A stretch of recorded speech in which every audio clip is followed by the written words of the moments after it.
नमस्कार। भगवान कृष्ण के कई नाम हैं, पर एक नाम ऐसा है जो बड़ा ही अनोखा है। आज हम उसी नाम के पीछे की कहानी और उससे जुड़े एक शानदार मंदिर की कथा जानेंगे। सोचने वाली बात है ना, एक भगवान जो सर्वशक्तिमान है उसे कोई ऐसा नाम क्यों देगा जिसका मतलब है रणभूमि से भाग जाने वाला। यही पहेली आज हम सुलझाने वाले हैं। हाँ, तो रण छोड़ रहा है मतलब रण यानी युद्ध, और छोड़ मतलब छोड़ देना, वो जो युद्ध का मैदान छोड़ दे। अब इसकी एक कहानी तो बहुत मशहूर है जो सीधे सीधे युद्ध और रणनीति से ही जुड़ी है, पहले वो जानते हैं। तो ये कहानी शुरू होती है मथुरा से। याद है ना, जहाँ भगवान कृष्ण ने अपने अत्याचारी मामा कंस का वध किया था। बस इसी घटना से इस नाम की कहानी की जड़ें जुड़ी हुई हैं। तो हुआ ये कि कंस की मौत का बदला लेने के लिए उसका ससुर जरासंध गुस्से से पागल हो गया और उसने मथुरा पर एक बार नहीं, 2 बार नहीं, पूरे 17 बार हमला किया। अब सोचिए, अपनी प्रजा को इस लगातार की लड़ाई से बचाने के लिए कृष्ण ने क्या किया। उन्होंने एक बहुत बड़ा, बहुत ही स्ट्रेटेजिक फैसला लिया। उन्होंने पूरी राजधानी ही मथुरा से एक नए अभेद्य शहर द्वारका में शिफ्ट कर दी।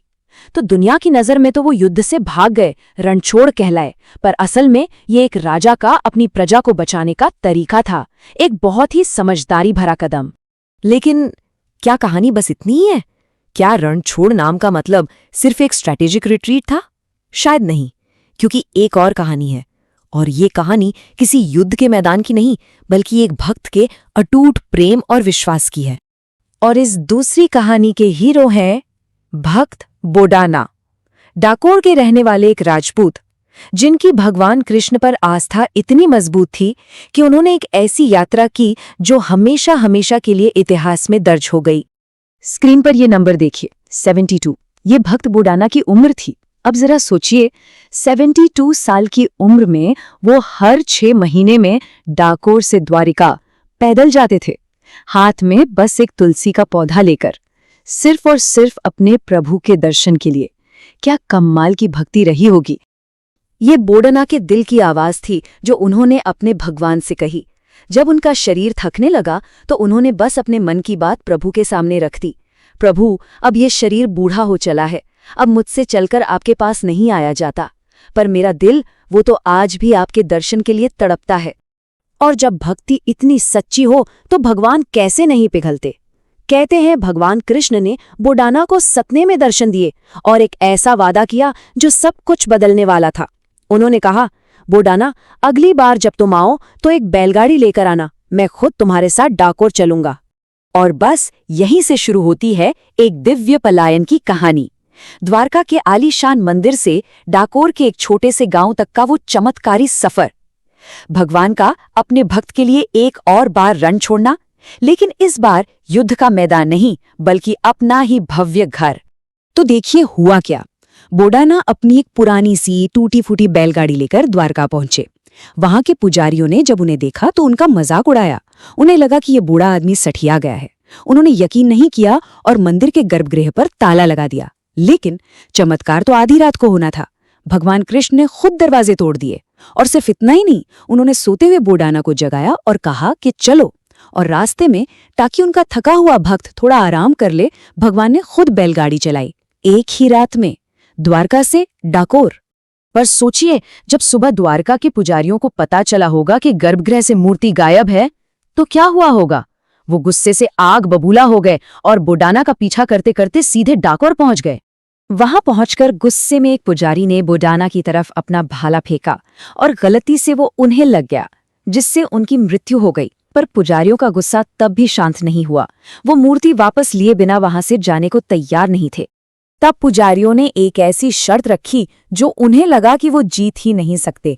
उन्होंने कहा, ठीक है, मूर्ति के वजन के बराबर सोना तौल दो और मूर्ति अपने पास रख लो।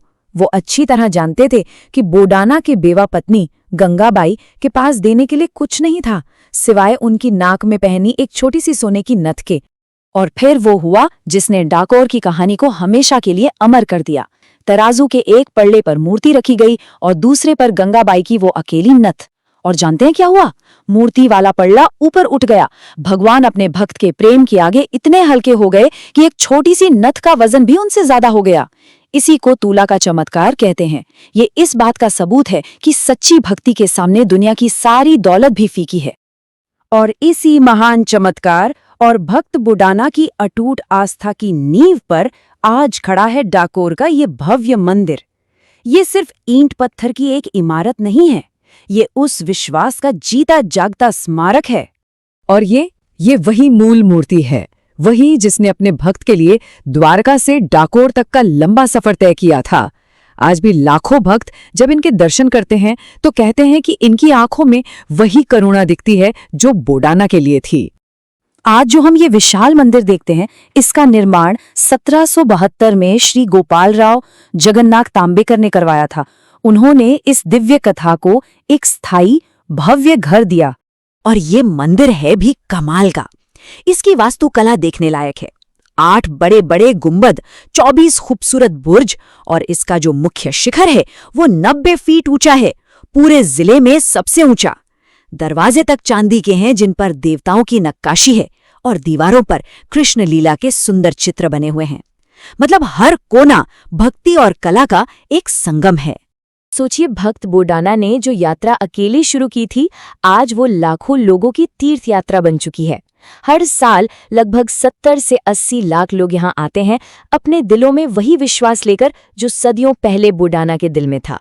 तो आखिर में सवाल यही उठता है कि असल में वजन किस चीज में ज्यादा है, सोने और पत्थर से बने एक आलीशान मंदिर में, या फिर उस एक भक्त की सच्ची आस्था में जो भगवान को भी अपना घर छोड़कर अपने पीछे चले आने पर मजबूर कर दे?